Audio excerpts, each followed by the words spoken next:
complex factors involved here. Genetics, social factors, a whole variety of factors that have to do with diet, exercise, and so forth. And then part of it has to do with stress patterns.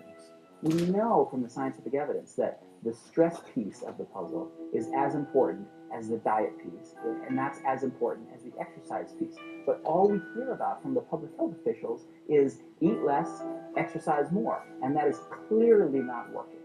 One reaction to stress is cravings for food. That's a very common response that's well documented in all sorts of different ways. When you're under stress, your body really dials itself back. Your metabolism goes down, and you get into a storage state where your body is thinking that you're under famine conditions, and so you don't burn fat. There's a very interesting connection between cortisol, which is made by our adrenal glands, and obesity.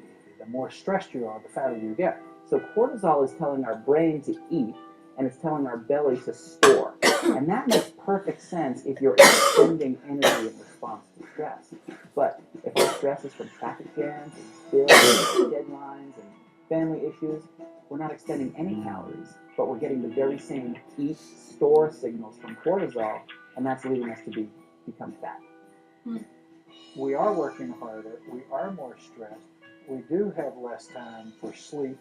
On a grand scale, this whole war on terror is the perfect recipe for making a population obese.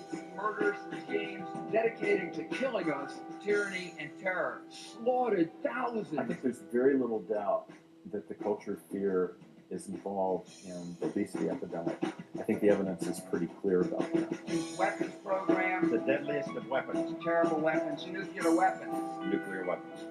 Introduce something into the population that makes every single person scared or concerned or stressed at a very low grade level. It's not something where you're hiding under your bed or you're closing the blinds every day. It's always in the back of your mind.